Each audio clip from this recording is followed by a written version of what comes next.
Hello friends, welcome to you my channel. Friends, आज की हमारी जो वीडियो है वो बहुत ही इम्पोर्टेंट रहने वाली है, क्योंकि इस वीडियो में हम जो वेस्टर्न पॉलिटिकल थिंकर है थॉमस हॉब्स, उनके संपूर्ण राजनीतिक विचार को समझने की कोशिश करेंगे। तो अगर आप यूजीसी नेट सेट या जेआरएफ की तैयारी कर रहे हैं तो आपके लिए ये वीडियो बहुत ही इम्पोर्टेंट रहने वाली है, क्योंकि थॉमस हॉब्स से एक या दो क्वेश्चन हमेशा एग्जाम में बनता है। तो आपने क्या है, वीडियो को लास्ट तक देखना है और इसमें हम सभी इनके जो कॉन्सेप्ट है वो क्लियर करेंगे।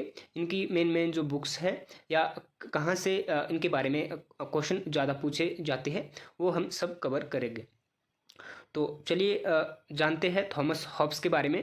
तो जीवन परिचय की अगर हम बात करें तो थॉमस हॉब्स महानतम अंग्रेजी राजनीतिक विचारक थे, जिन्होंने शांति, शासन, सुरक्षा, आरामदायक जीवन और सर्वशक्तिशाली प्रभुसत्ता पर प्रमुख रूप से जोर दिया।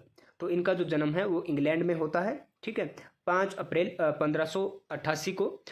इन्होंने लैटिन, ग्रीक, फ्रेंच, इटालियन और अंग्रेजी भाषा में महारत हासिल की थी। तो इन्होंने क्या है, सबसे ज़्यादा जो जोर दिया था वो दिया था सर्वशक्तिशाली संप्रभुता या शासक को, ठीक है, निरंकुश शासक की ये बात करते हैं। क्योंकि जब इनका जो जन्म होता है तो उस समय इंग्लैंड में गृह युद्ध चल रहा होता है, जिससे कि इंग्लैंड की जो राजनीतिक उथल पुथल या राजनीतिक जो व्यवस्था है वो चरमरा गई थी। इसलिए वो चाहते थे कि एक ऐसा शक्तिशाली या निरंकुश राजा हो जो इन सब व्यवस्था को सही कर सके। और एक बहुत ही फेमस कोटेशन भी है जो अक्सर एग्जाम में पूछ ली जाती है और आई भी है थॉमस हॉब्स की रिगार्डिंग, कि भय मेरा दूसरा भाई है। क्योंकि उस जिस समय इनका जन्म हो रहा होता है तो उस समय गृह युद्ध चल रहा होता है इंग्लैंड में, जिससे पहले इनका जो जन्म है वो समय से पहले होता है। तो ये हम आगे भी डिस्कस करेंगे। नेक्स्ट है, वह सामाजिक अनुबंध सिद्धांत के प्रमुख समर्थकों में से एक थे। तो क्या जो सामाजिक समझौतावादी थिंकर लगे हैं, अगर आपने सिलेबस को देखा होगा तो 3 है, थॉमस हॉब्स, जॉन लॉक और रूसो। तो उनमें से एक समझौतावादी थिंकर है थॉमस हॉब्स। वो बोलते हैं कि जो राज्य का जो ओरिजिन है या जन्म है वो समझौते के द्वारा हुआ है। तो उसके बारे में भी ये बात करते हैं, समर्थक है उसके। कार्ल मार्क्स ने इन्हें हम सबके पिता के रूप में स्वीकार किया है। सन 1618 में वह विलियम लॉर्ड कैवेंडिश के कुलीन परिवार में शिक्षक के रूप में नियुक्त किया गया और बाद में वो सचिव भी बन गए। वह संपूर्ण राजशाही के प्रबल समर्थक थे। तो ये इंपॉर्टेंट है, ठीक है, ये आपने याद रखना है कि वो क्या है, राजतंत्र के समर्थक थे। एक बार क्वेश्चन भी आया है कि थॉमस हॉब्स कौन सी शासन प्रणाली के समर्थक थे। तो और क्रांतिकारियों के शत्रु थे, ठीक है। वो बोलते थे कि क्रांति वो जनता को ये अधिकार नहीं देते थे कि जनता को शासक के विरुद्ध क्रांति करनी चाहिए, तो उसके भी वो शत्रु थे। इसलिए इन्होंने राजभक्तों या राजा चार्ल्स की संपूर्ण सत्ता के समर्थक और संसद को कुचलने वाली शक्ति के विजेता के बीच सन 1642 के सिविल युद्ध की भयंकर आलोचना की थी, ठीक है। तो ये बात आई थिंक आपको समझ आ गई होगी, क्योंकि ये क्रांति को अलाउ नहीं करते थे कि जनता को राजा के अगेंस्ट या शासक के अगेंस्ट क्रांति करनी चाहिए। तो इसलिए इन्होंने 1642 के जो सिविल युद्ध की भयंकर आलोचना की थी। इस भयानक युद्ध में राजशाही हार गए और चार्ल्स प्रथम को सन 1649 में संसदीय सेना द्वारा मार दिया गया था, ठीक है। हॉब्स के लेखन में राजनीतिक विचारधारा और वैज्ञानिक विधि दोनों शामिल थे, क्योंकि वह वैज्ञानिक विधि पर आधारित राजनीतिक सिद्धांत बनाना चाहते थे। तो उन्होंने क्या है, वैज्ञानिक विधि का उपयोग किया अपने लेखन में। साथ ही वह गैसेंडी डिसेक्रेक्ट्स और गैलीलियो जैसे गणितज्ञों से मिले थे, जिन्होंने बदले में उनके विचारों को प्रभावित किया, क्योंकि उन्होंने भौतिक और राजनीतिक घटनाओं की व्याख्या करने के लिए गणित का इस्तेमाल किया। तो ये ज़्यादा इम्पोर्टेंट नहीं है। अब हम बात करते हैं उनके कार्य की, कौन कौन सी उन्होंने बुक्स लिखी है। तो यहाँ से क्वेश्चन बनता है और आया भी है यूजीसी नेट सेट में। तो उनकी पहली और प्रमुख जो कृति है वह है थुसीडाइस की हिस्ट्री ऑफ पेलोपोनेशियन वॉर। तो ये हिस्ट्री ऑफ पेलोपोनेशियन जो वॉर है वो थ्यूसिडाइस की बुक है का उन्होंने सबसे पहले क्या है अंग्रेजी अनुवाद किया था, जो सन 1628 में प्रकाशित हुआ था, क्योंकि वह एथेनियन लोकतंत्र पर आक्रमण करना चाहते थे, ठीक है। तो उन्होंने सबसे पहले क्या है, जो थ्यूसिडाइस की जो बुक है हिस्ट्री ऑफ पेलोपोनेशियन वॉर, तो ये एक बार एग्जाम में भी पूछ ली गई थी, तो उनका उन्होंने अंग्रेजी अनुवाद किया था, ठीक है। नेक्स्ट जो उनकी बुक है D Kyiv on the citizen का प्रकाशन 1642 में हुआ। इसमें लेवियाथन के विषयों का अनुमान लगाया गया। प्रसिद्ध वाक्यांश war of all against all इस किताब में सर्वप्रथम दिखाई दिया। यह एक स्थायी सरकार स्थापित करने के प्राकृतिक कानूनों और आवश्यकता से संबंध रखती है। तो उसके बाद उन्होंने क्या है, ऑन द सिटीजन बुक लिखी 1642 में, ठीक है, जिसमें उन्होंने जो नारा दिया war of all against all, ठीक है। नेक्स्ट जो उनकी बुक है वो है लेवियाथन का प्रकाशन सन 1651 में हुआ। तो ये तो बहुत ही इंपॉर्टेंट बुक है इनकी लेवियाथन, ठीक है, जिसमें वो निरंकुश राजा की बात करते हैं कि राजा के पास सारी शक्ति होनी चाहिए, ठीक है, और जनता को उसके अगेंस्ट बोलने का किसी भी प्रकार का अधिकार नहीं है, ना क्रांति करने का अधिकार है। तो लेवियाथन इनकी इंपॉर्टेंट बुक है, कई बार एग्जाम में पूछी गई है। इसे राजनीतिक विचारों में अद्वितीय कृति माना जाता है। यह समाज की संरचना और वैध सरकार के बारे में वर्णन करती है। यह सामाजिक अनुबंध और एक संपूर्ण संप्रभु सत्ता के शासन का समर्थन करती है। तो ये बात मैं पहले भी कह चुका हूँ कि ये क्या है, संपूर्ण संप्रभुता सत्ता के शासन की बात करती है कि राजा के पास क्या है, संपूर्ण शक्ति होनी चाहिए। तो ये इनकी हमने बुक्स देखी। तो इसके अलावा भी इनकी एक और बुक है डी होमाइन, ठीक है। तो लेवियाथन जो कि 1651, ठीक है, डिकाइव ऑन द सिटीजन और डी होमाइन, तो ये बहुत ही फेमस बुक थी इनकी 3, ठीक है। तो ये आपने नोट डाउन भी कर लेनी है और याद भी रखनी है, अक्सर एग्जाम में पूछ ली जाती है।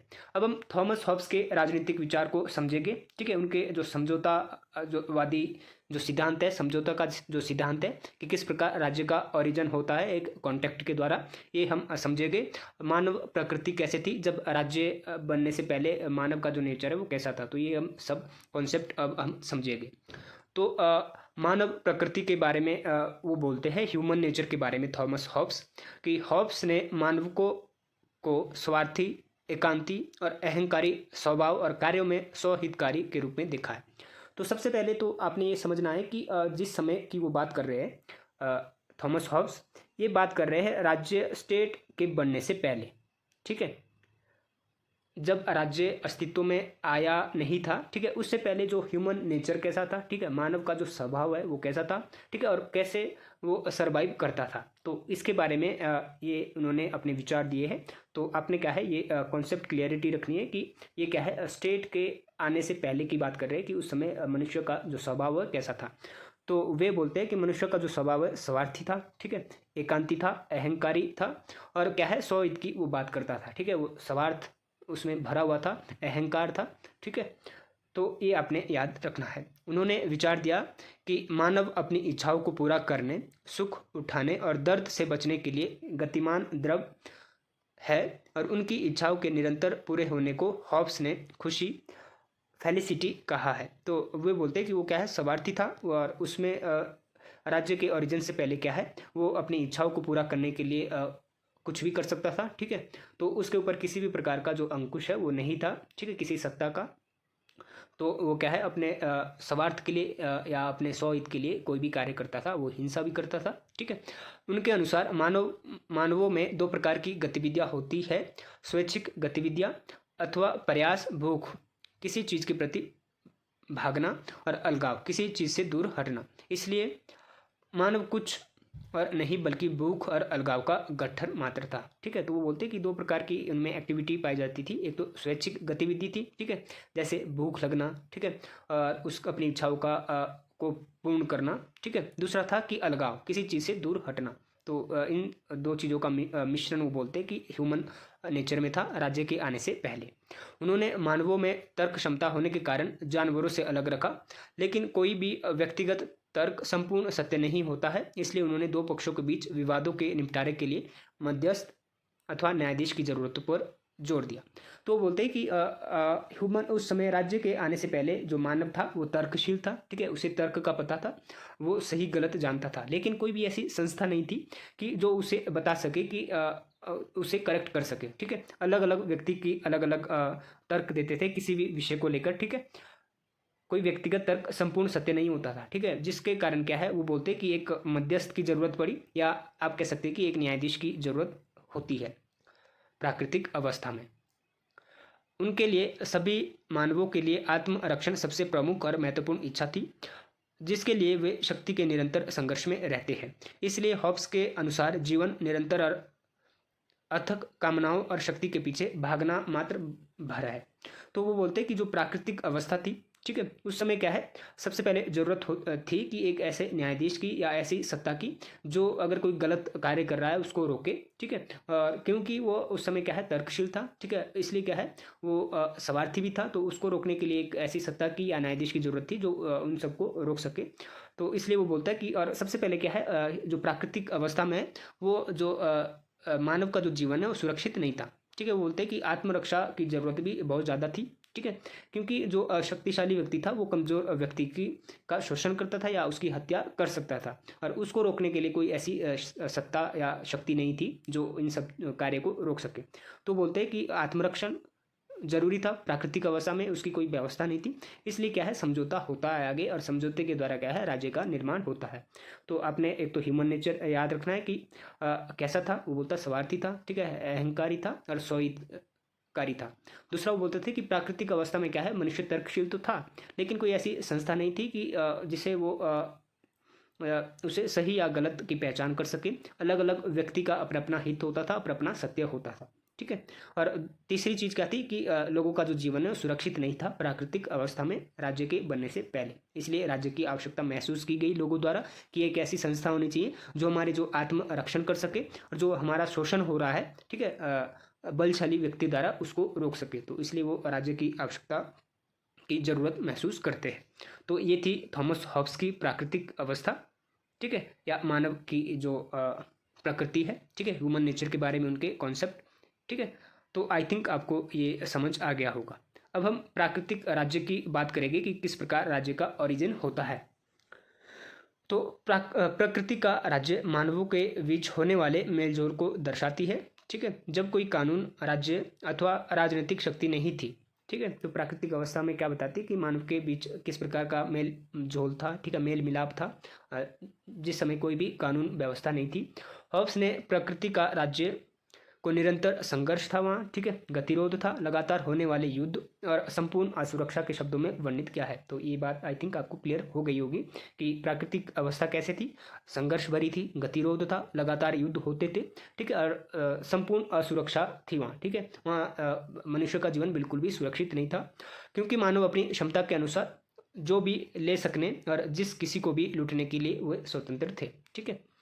प्रकृति का राज्य मानवों का एक दूसरे के ऊपर किए जाने वाले अत्याचारों को रोकने के लिए कानून और गैर मौजूदगी में संपूर्ण अराजकता की अवस्था थी। तो ये तो हम समझ गए हैं। हॉब्स के अनुसार यह अवस्था एकांतवासी, खराब, घृणास्पद, पाशविक थी। हर आदमी प्रत्येक दूसरे आदमी का शत्रु था, ठीक है। तो यहाँ कैसे क्या थी स्थिति कि हर एक आदमी दूसरे का शत्रु था। आप कह सकते हैं कि जिसकी लाठी उसकी भैंस, ये कहावत यहाँ लागू होती थी। इसलिए यह आत्म रक्षण की आवश्यकता थी, जिसने राज्य बनाने के लिए मानवों के दिमाग में एक कर्तव्य का बोध पैदा किया। तो ये सभी जरूरतें प्राकृतिक अवस्था में थी, इसलिए क्या है, राज्य का निर्माण होता है। अब हम नेक्स्ट देखेंगे कि प्रकृति के नियम। हॉब्स के अनुसार प्रकृति के नियमों ने मानवों को इस बात के लिए तैयार किया कि वे अपनी इच्छाओं को बेहतर ढंग से पूरा कर सकते हैं यदि वो प्रकृति के नियमों का पालन करते हैं। तो बोलते हैं कि प्राकृतिक अवस्था में भले ही ये युद्ध जैसी संघर्ष वाली स्थिति थी, ठीक है, जीवन सुरक्षित नहीं था, फिर वो बोलते हैं कि नियम तो उस समय थे, प्राकृतिक अवस्था में भी कुछ नियम थे। वो 19 कानूनों की बात करते हैं, ठीक है, लेकिन वो बोलते हैं कि इन कानूनों को लागू करने के लिए कोई ऐसी संस्था नहीं थी या राज्य नहीं था जो इनको लागू कर सके। उन्होंने यह भी कहा कि ये नियम प्रकृति के राज्य में भी मौजूद थे, लेकिन शक्ति के अभाव में अनुसरण नहीं किए गए जो कि उन्हें विवश कर सकती थी, ठीक है। तो वो प्राकृतिक नियम बताते हैं कि उस समय भी थे प्राकृतिक अवस्था में, लेकिन कोई शक्ति नहीं थी जो उसे लागू कर सके। हॉब्स ने प्रकृति के कानून के अपने विचारों को लेवियाथन में रखा, ठीक है। उन्होंने इसका वर्णन क्या है, लेवियाथन जो उनकी बुक है 1651 में लिखी थी, तो आपने इसकी डेट भी याद रखनी है। तो कभी कभार मैच करने को पूछ ली जाती है या उसको क्रोनोलॉजिकल ऑर्डर में लगाने के लिए क्वेश्चन बनता है। तो उन्होंने जिसमें उन्होंने 19 कानूनों को रखा था, जिसमें से प्रमुख कानून इस प्रकार है। तो उन्होंने लेवियाथन में 19 प्रकार के प्राकृतिक अवस्था में कानूनों की बात की थी कि उस समय भी कानून थे, लेकिन कोई संस्था नहीं थी जो उसे लागू कर सके। तो सबसे पहले है शांति की खोज करना और उसे प्राप्त करना, ये पहला नियम वो बताते हैं उसमें लेवियाथन में। मानवों को अपने प्राकृतिक अधिकारों को त्यागने के लिए दूसरों के साथ सामंजस्य बनाने के लिए इच्छुक होना चाहिए, ठीक है, कि दूसरों के साथ भी वो सामंजस्य स्थापित करे, ठीक है, और कुछ एक जो अधिकार है वो त्याग दे अपने। व्यक्ति को अपने अनुबंधों का सम्मान करना चाहिए, ठीक है, जो उन्होंने समझौता किया है, ठीक है, अनुबंध, उसका सम्मान करना चाहिए। तो ये तीसरा नियम है, ठीक है। इसका 19वां जो नियम था, किसी भी व्यक्ति को उसके अपने मामलों में न्याय करने का अधिकार नहीं होना चाहिए, ठीक है, कि जैसे वो बोलते कि अलग अलग व्यक्ति के लिए अपना अपना सत्य था, ठीक है, तो वो ऐसा नहीं है। किसी भी व्यक्ति को उनके अपने मामलों में न्याय करने का अधिकार नहीं है, ठीक है। वो सुप्रीम जो संस्था है वो देखेगी कि कौन व्यक्ति गलत है कौन सही है।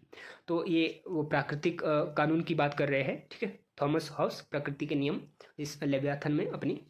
अब हम सामाजिक अनुबंध और संप्रभुता के बारे में थॉमस हॉब्स के विचार को समझेंगे। ये बहुत ही इंपॉर्टेंट है कि जो सामाजिक समझौता है वो किस प्रकार का वो बताते हैं, क्योंकि थॉमस हॉब्स और लॉक, रूसो, ये तीनों अलग अलग समझौते की बात करते हैं कि किस प्रकार से समझौता हुआ। तो जब हम लॉ को पढ़ेंगे, ठीक है, तो वो दो प्रकार के समझौते की बात करता है। एक तो ये पहला समझौता जिससे नागरिक समाज की उत्पत्ति होती है, दूसरा वो दूसरे समझौते के द्वारा राज्य की उत्पत्ति होती है।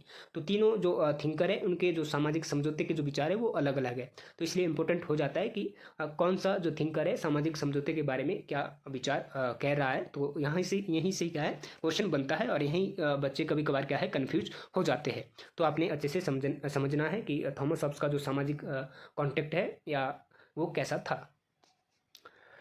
उन्होंने कहा कि पुरुष ने प्रकृति के राज्य को त्याग दिया, ठीक है, और इसलिए और इसकी जगह एकल अनुबंध के माध्यम से समाज और राज्य ने मिलकर स्थापित की, ठीक है। अब वो बोलते कि थॉमस हॉब्स की क्या है, जो प्रकृति में जो अस्त व्यवस्था थी, अव्यवस्था थी, ठीक है, लोगों का जीवन सुरक्षित नहीं थी। अब उन्होंने क्या है वो अवस्था त्याग दी और उन्होंने एक कॉन्टेक्ट किया, ठीक है, समझौता किया, जिसके माध्यम से क्या है राज्य की स्थापना की गई थी, ठीक है, समाज और राज्य की स्थापना की गई थी। तो थॉमस हॉब्स क्या है एक ही समझौता बोलते हैं, वो लॉ की तरह दो समझौते की बात नहीं करते। तो ये आपने दिमाग में क्लियर कर लेना है। हॉब्स के अनुसार प्रकृति के राज्य में सभी व्यक्तियों के बीच एक संप्रभु सत्ता की स्थापना द्वारा सामाजिक अनुबंध किया जाता है जो कि शांति और सुरक्षा बनाए रखता है। तो दूसरी बात वो क्या कह रहे हैं कि सभी व्यक्तियों ने क्या है एक समझौता किया और समझौते के द्वारा एक संप्रभु सत्ता या निरंकुश या संप्रभु शासक की स्थापना की।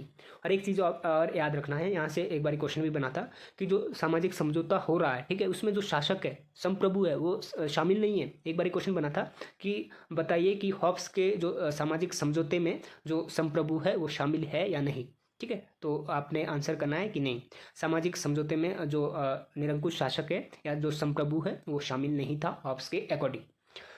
तो सभी व्यक्तियों के बीच एक संप्रभु सत्ता की स्थापना द्वारा सामाजिक अनुबंध किया जाता है जो कि जिसका जो काम होगा शांति और सुरक्षा बनाए रखना, ठीक है। जो शासक का काम क्या होगा कि समाज में शांति बनाए रखे, लोगों के जीवन की सुरक्षा कर सके। हॉब्स का विश्वास था कि यह अनुबंध यह कथन बोलकर किया जाता है। तो ये भी एक बारी नेट में क्वेश्चन बना है कि मैं इस व्यक्ति अथवा व्यक्तियों की इस सभा को मुझ पर शासन करने के मेरे अधिकारों को समर्पण इस शर्त पर करता हूँ कि वे उसे ये अधिकार प्रदान करेंगे और उनके सभी कार्यों को सम्मान रीति से आज्ञा देंगे, ठीक है, कि मैं अपने अधिकार जो भी मेरे अधिकार है, ठीक है, स्वतंत्रता है, उसका त्याग इस शर्त पर करता हूँ कि जो दूसरा व्यक्ति है वो भी उसका सम्मान करेगा, ठीक है, और वो भी उसे लागू करेगा अपने ऊपर, ठीक है। तो बोलते हैं कि लोगों ने ये बात कही होगी जब समझौता किया होगा कि मैं अपने अधिकारों का समर्पण करता हूँ, स्वतंत्रता का समर्पण करता हूँ, लेकिन इस शर्त पे कि दूसरा व्यक्ति भी उसके जो अधिकार है वो उसका समर्पण करे और जो हमारा जो जीवन है वो सुरक्षित रहे, ठीक है, और वो जो संप्रभु है वो हमारी जो जीवन की वो सुरक्षा करे। तो ये कोट बहुत ही इंपॉर्टेंट है, एक बारी क्वेश्चन यहाँ से पूछा गया था। नेक्स्ट है, इस प्रकार हॉबिसियन सामाजिक अनुबंध संप्रभुता को अस्तित्व में लेकर आया जिसकी शक्तियाँ अविभाजित है, असीमित है, असमान और अस्थायी इसलिए थी क्योंकि वह लोगों की इच्छा का सृजन करता था। नेक्स्ट जो इम्पोर्टेंट चीज़ आपने याद रखनी है कि जो हॉब्स का जो संप्रभु है, ठीक है, या शासक आप कह सकते हैं, उसकी जो शक्तियाँ है वो क्या है अविभाजित है, उसको विभाजित नहीं किया जा सकता, ठीक है, कि कुछ एक शक्तियाँ दूसरों को भी होती है, ठीक है, अविभाजित है, असीमित है, असीमित उसकी शक्तियाँ है, उसको चैलेंज नहीं कर सकता कोई जनता द्वारा, असमान है, स्थायी है, बिल्कुल स्थायी है। ठीक है, तो जो राजा बनाता है उसे संपूर्ण शक्ति देता है। आप इसे कह सकते हैं कि निरंकुश शासक की वो कल्पना कर रहा है, या कि जनता क्या है, या जो समझौता हुआ था उसके द्वारा, लोगों द्वारा जो संप्रभु है शासक को सारी शक्तियाँ देती है जनता। ठीक है, और उसके बदले वो दो चीज़ें मांगती है शासक से, एक तो शांति स्थापित करनी है उसने समाज में, और दूसरे उनके जो जीवन है उसकी सुरक्षा करनी है। ठीक है, तो उनकी जो संप्रभु है वो क्या है, निरंकुश है, संपूर्ण शक्ति उसके पास है। संप्रभुता अनुबंध का परिणाम थी।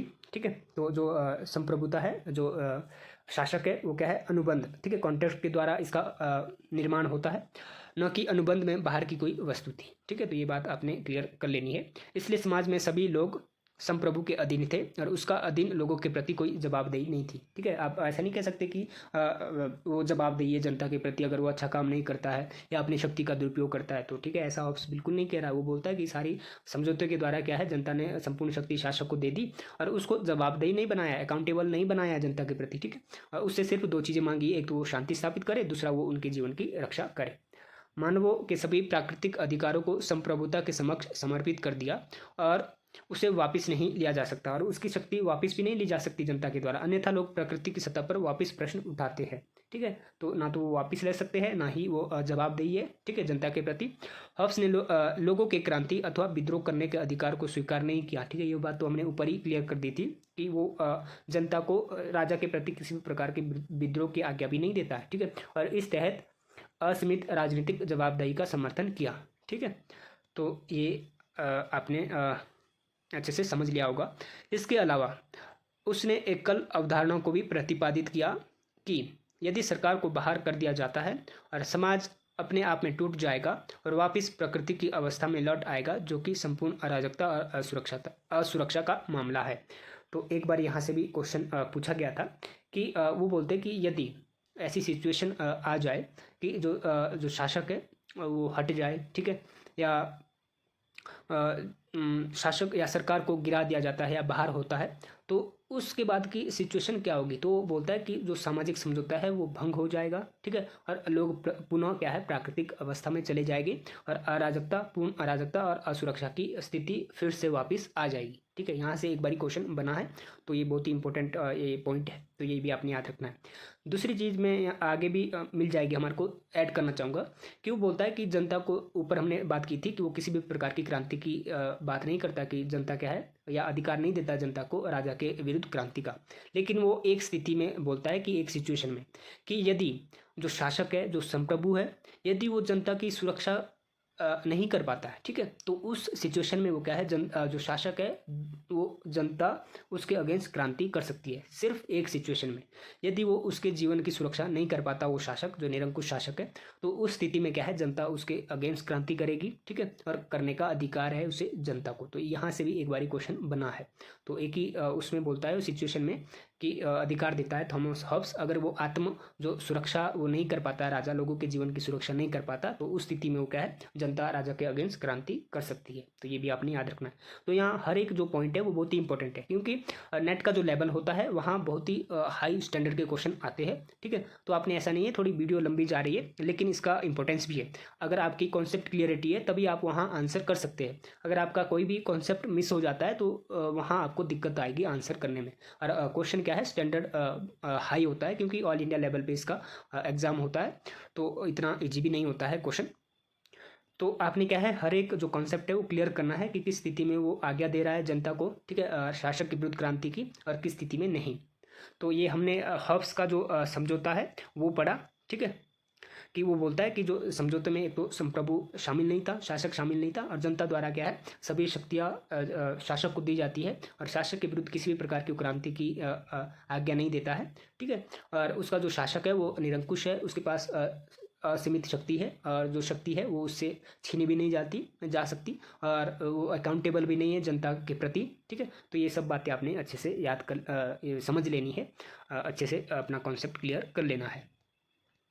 नेक्स्ट हम स्वतंत्रता और आत्मरक्षण पर बात करेंगे। ठीक है, जो पॉइंट मैंने अभी बोला तो वही आगे यहाँ इलेबोरेट किया गया है।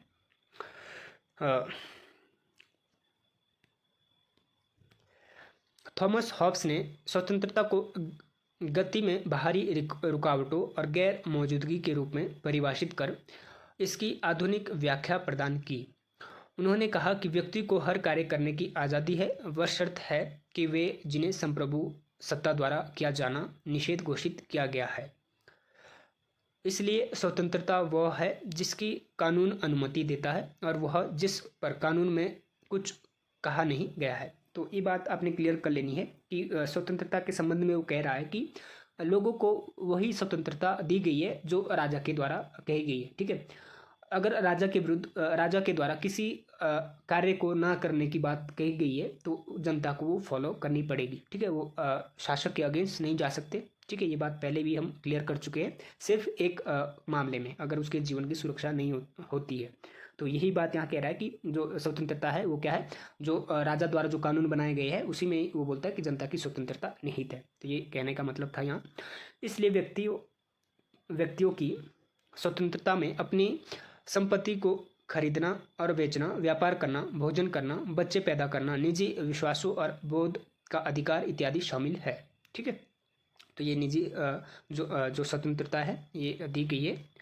उनके अनुसार संप्रभु सत्ता के पास व्यक्ति के ऊपर सभी प्रकार के संपूर्ण अधिकार है। ठीक है, तो ये बात भी क्लियर है कि शासक को क्या है, व्यक्ति के संपूर्ण अधिकार, संपूर्ण जो व्यक्ति के जीवन है उस पर अधिकार है किसका, शासक का। लेकिन उसके अधिकारों में केवल एक छूट है जिसका नाम है आत्मरक्षण का अधिकार। तो ये बात मैंने क्लियर की है कि एक ही छूट है कि अगर वो लोगों के जीवन की सुरक्षा नहीं करेगा तो उस स्थिति में आप उसके अगेंस्ट क्रांति करो। ठीक है, उसे हटाओ। लेकिन अगर वो आपके जीवन की सुरक्षा को बनाए रख रहा है, ठीक है, या उसकी रक्षा कर रहा है, तो तब तक आप क्या है, क्रांति नहीं कर सकते। आत्मरक्षण का अधिकार व्यक्ति का एकमात्र संपूर्ण अधिकार था। ठीक है, बाकी कोई भी अधिकार नहीं देता है वो जनता को, सिर्फ एक अधिकार है, आत्मरक्षा का अधिकार। ये क्वेश्चन बना है कई बारी। और संप्रभु सत्ता भी किसी व्यक्ति के जीवन को छीन नहीं सकती। ठीक है, जो शासक है वो भी किसी व्यक्ति की जो जीवन है वो छीन नहीं सकता, क्योंकि शक्ति के पूर्ण समर्पण के पीछे मूल उद्देश्य आत्मरक्षण का था। तो सबसे पहले तो आपने ये समझना है कि ये ऐसी बातें क्यों कर रहा है। ऊपर में हमने बोला था कि जब उसका जन्म होता है थॉमस हॉब्स का, तो उस समय गृह युद्ध चल रहा होता है इंग्लैंड में। तो वहाँ की जो अर्थव्यवस्था या राजनीति आप कह सकते हैं कि बड़ी ही बिखरी हुई थी। ठीक है, उसको समेटने के लिए वो बोलता है कि एक ऐसे निरंकुश शासक की ज़रूरत है जिसको सभी शक्तियाँ हैं, तो तभी वहाँ की जो राजनीतिक हालत है वो सुधर सकती है। तो उसके पीछे उसका यही कारण था, ये सब विचार रखने का। तो आत्मरक्षण का एक अधिकार देता है वो जनता को। यदि संप्रभु सत्ता जीवन की रक्षा करने में असमर्थ होती है तो व्यक्ति के पास संप्रभु सत्ता को रोकने का अधिकार है। ठीक है, तो एक ही अधिकार है, वो है आत्मरक्षा का अधिकार। बाकी कोई भी अधिकार नहीं है, कोई भी स्वतंत्रता नहीं है व्यक्ति को। ठीक है, हॉब्स के अकॉर्डिंग। अब हम राजनीतिक दायित्वों के बारे में पढ़ेंगे कि संप्रभु का क्या क्या दायित्व है। ठीक है, उन्होंने संपूर्ण संप्रभुता के प्रति असीमित राजनीतिक दायित्व की अवधारणा दी है, क्योंकि हॉब्स ने ऐसा करने के पीछे कई कारण दिए हैं जो इस प्रकार है। अब बात हो रही है कि हॉब्स ने राजा को संपूर्ण शक्ति क्यों दी, ठीक है, या उसे निरंकुश क्यों बनाया। तो उसके पीछे वो लॉजिक दे रहा है। सबसे पहले संप्रभु की आज्ञा की अवमानना करने पर व्यक्ति पर प्रतिबंध या उसे दंडित किया जाएगा। व्यक्ति को अपने अनुबंध का अवश्य सम्मान करना चाहिए। ठीक है, क्योंकि वो बोलता है कि जो आपने समझौता क्या है उसके द्वारा संप्रभु बना है या शासक बना है, शासक तो उस समझौते में शामिल ही नहीं था, तो उसका आपने सम्मान करना है। तीसरा वो बोल रहा है कि संप्रभु सत्ता लोगों का प्रतिनिधित्व करती है। ठीक है, क्योंकि वह स्वैच्छिक रूप से उसे यह शक्ति या अधिकार देते। ठीक है, संप्रभु या शासक ने नहीं बोला था कि आप मुझे ये शक्ति दो, उन्होंने स्वयं की इच्छा से ये शक्ति उसे दी है। दीवानी मामले और प्रकृति का कानून ऐसे कानून है जैसे कि वे भगवान का आदेश है। इसलिए हॉब्स के अनुसार राजनीतिक दायित्व अनिवार्य तौर पर नैतिक था। ठीक है, वो बोलता है कि जो राजा द्वारा कह गई बात है या कानून है वो क्या है, जैसे भगवान का आदेश है, तो वो समझकर उसको जनता को फॉलो करना चाहिए। इसलिए राजनीतिक अधिकार के सिद्धांत के आधार पर संप्रभुता की स्थिति बनाए रखने में सक्षम था। ठीक है, तो आई थिंक आपको ये क्लियर हो गया होगा। अब महिला और लैंगिक सवाल, तो इसके ऊपर उनके क्या विचार थे। तो इन्होंने कहा कि प्रकृति में राज्य में वे महिलाएं जिनके बच्चे हैं वे माता और भगवान दोनों बनती है। उनके पास अपने बच्चों का अधिकार होता है क्योंकि वह उनकी रक्षा करती है और उनको जन्म देती है। हॉब्स ने देखा कि मानव ने नागरिक समाज के गठन के साथ महिला अधीनता के विचार का सृजन किया क्योंकि महिलाएं अधीन थी और उन्हें राजनीतिक प्रक्रिया में भाग लेने का अधिकार नहीं दिया गया था। हॉब्स मानव समानता के समर्थक थे, लेकिन उन्होंने पुरुषों और महिलाओं दोनों को अधिकार प्रदान किए क्योंकि परिवार में पिता को न्यायाधीश का विशेष स्थान देकर पितृसत्ता का समर्थन किया। भले ही वो महिलाओं को भी अधिकार देते हैं, लेकिन साथ ही साथ क्या है, वो पितृसत्ता का भी समर्थन कर रहे हैं। यहाँ तक कि उनका राष्ट्रमंडल भी पिता द्वारा बनाया गया था और इसका उत्तराधिकारी किसी पुरुष बालक से संबंधित पुरुष बालक को ही होना चाहिए क्योंकि उनका मानना था कि पुरुषों में अधिक बुद्धिमत्ता और साहस होता है, वो प्रकृति रूप से शासन करने के लिए बने होते हैं। यद्यपि उन्होंने लैंगिक समानता के विचार को स्वीकार किया, लेकिन पितृसत्तात्मक व्यवस्था को नकारा अथवा उसकी आलोचना नहीं की। ठीक है, तो वो बोल रहे कि अगर हम महिला समानता की बात करें या लैंगिक समानता की बात करें तो महिलाओं को भी वो पुरुषों की तरह अधिकार दे रहा है, कुछ एक अधिकार, लेकिन वो बोलता है कि जो शासन में जो भागीदारी है उसका जो अधिकार है या पितृसत्ता की वो बात कर रहा है कि उसको वो नकार नहीं रहा है। ठीक है, वो बोलता है कि ये जरूरी है पितृसत्ता, ठीक है, उसका वो समर्थन कर रहा है। तो इनके महिला समानता के प्रति इनके विचार थे। अब हम निष्कर्ष देखते हैं। तो ये हमने थॉमस हॉब्स के जीवन परिचय, ठीक है, और उनके जो प्रमुख जो रचनाएं थी ये डिस्कस की। फिर उसके बाद ह्यूमन नेचर के बारे में क्या बोला है, समझौता का जो सिद्धांत है उसके बारे में क्या बोला है, प्राकृतिक कानून के बारे में क्या बोला है। ठीक है, उसके बाद महिलाओं के प्रति या महिला समानता की बात करते हैं, लेकिन साथ ही साथ पितृसत्ता की भी बात करते हैं। अब हम निष्कर्ष देखते हैं। उन्होंने संपूर्ण संप्रभुता, प्राकृतिक कानून, मानव प्रकृति, राजनीतिक दायित्व के व्यवस्थित सिद्धांत दिए। ठीक है, उन्होंने बताया कि यदि संप्रभु सत्ता नहीं होती है तो संघर्ष स्थायी होगा। ठीक है, वो बोलता है कि अगर संप्रभु सत्ता नहीं होगी तो संघर्ष फिर वही जो प्राकृतिक अवस्था में थे उसी प्रकार के संघर्ष चले रहेगी। इसलिए संप्रभु सत्ता के पास जमीन के मौलिक कानून बनाने का अधिकार होगा, अतः सत्ता को राजनीतिक में गतिरोध का केंद्र बिंदु नहीं बनाया। उन्होंने आत्मरक्षण को एक प्रकृति का एक मौलिक और मूलभूत कानून माना। ठीक है, उन्होंने समर्थन दिया कि राज्य की स्थापना मानव की सहूलियत और शांति और सुरक्षा सुनिश्चित करने की गई थी, न कि अरस्तु के अनुसार एक अच्छे जीवन की गारंटी देने के लिए की गई थी। तो बोलते हैं कि जो राज्य की जो स्थापना हुई है वो मनुष्य का जो जीवन है उसको सुरक्षित रखने के लिए और शांति स्थापित करने के लिए हुई है। किसकी? राज्य की स्थापना, ना कि अरस्तु की तरह। तो अरस्तु को मैंने कवर कर रखा है, तो अगर आपने अरस्तु की वीडियो नहीं देखी है, प्लेटो और अरस्तु की, तो वो भी एक बारी देख ले। तो अरस्तु बोलता है कि जो राज्य की जो उत्पत्ति होती है वो आवश्यकता की पूर्ति के लिए होती है और अच्छे जीवन तक राज्य बना रहता है। ठीक है, तो उसकी आलोचना कर रहा है। वो बोलता है कि राज्य की उत्पत्ति अच्छे जीवन के लिए नहीं हुई है, राज्य की उत्पत्ति शांति स्थापित करने के लिए और मनुष्य के जीवन की सुरक्षा के लिए हुई है। तो इसलिए यहाँ बात कर रहा है। हॉब्स के राजनीतिक विचार 17वीं शताब्दी के इंग्लैंड की बदलती परिस्थितियों का प्रतिरूप थे। ठीक है, ये बात मैंने ऊपर बोली है कि उन्होंने ऐसे विचार क्यों दिए, क्योंकि वहाँ की जो इंग्लैंड की जो राजनीतिक परिस्थिति है वो बदल गई थी। ठीक है, इसलिए उन्होंने ऐसे विचार दिए। उन्होंने राजनीतिक संघर्षों, धार्मिक सद्गुणों की मांग और आर्थिक पुनः संरचना पर प्रकाश डाला। उन्होंने शुरुआत व्यक्तियों के प्राकृतिक अधिकारों से की, लेकिन उन्हें एक जीवंत नागरिक समाज तक सीमित रखा। हॉब्स ने व्यक्ति की प्राकृतिक स्वतंत्रता को भी सीमित किया, लेकिन व्यक्ति के राज्य के अधिकारों को सीमित करने के अधिकार को स्वीकार नहीं किया। तो ये हॉब्स के बारे में हमने पढ़ा। अब उनकी जो फेमस कोटेशन है जो अक्सर एग्जाम में पूछ ली जाती है, यहाँ से ज़रूर क्वेश्चन बनता है, तो ये आपने नोट डाउन भी कर लेनी है और इसका अगर हो सके तो स्क्रीनशॉट ले लेना है। तो सबसे पहले जो कोटेशन है, डर और मेरा जन्म एक साथ हुआ है। ठीक है, तो वो बोलता है कि क्यों बोलता है वैसा, क्योंकि उस समय क्या है, इंग्लैंड में गृह युद्ध चल रहा था और उसका जो जन्म है उस समय से पहले होता है। ठीक है, इसलिए बोलता है कि डर और मेरा जो जन्म है एक साथ हुआ है, या एक बार ऐसा आया था कि डर मेरा क्या है, जुड़वा भाई है। ठीक है, इस तरह भी क्वेश्चन बना था। नेक्स्ट है जिज्ञासा दिमाग की लालसा है। कानून बुद्धि से नहीं अधिकार से बनता है। युद्ध में बल और धोखाधड़ी दो अनिवार्य गुण है। प्रकृति के राज्य में लाभ सही का मापदंड है। तो ये फ्रेंड्स हमने थॉमस हॉब्स के संपूर्ण राजनीतिक विचार पढ़े, ठीक है। उनके जीवन परिचय, रचनाएं और समझौता सिद्धांत, प्राकृतिक अवस्था, ह्यूमन नेचर के बारे में क्या बोला है। तो इसमें हमने हॉब्स को समझने की कोशिश की। आई थिंक आपको भी सारे कॉन्सेप्ट क्लियर हो गए होंगे। तो अगर आपको वीडियो अच्छी लगी है तो आप लाइक कर सकते हैं, शेयर कर सकते हैं अपने फ्रेंड के साथ जो यूजीसी नेट सेट की तैयारी कर रहा है, और चैनल को सब्सक्राइब कर सकते हैं।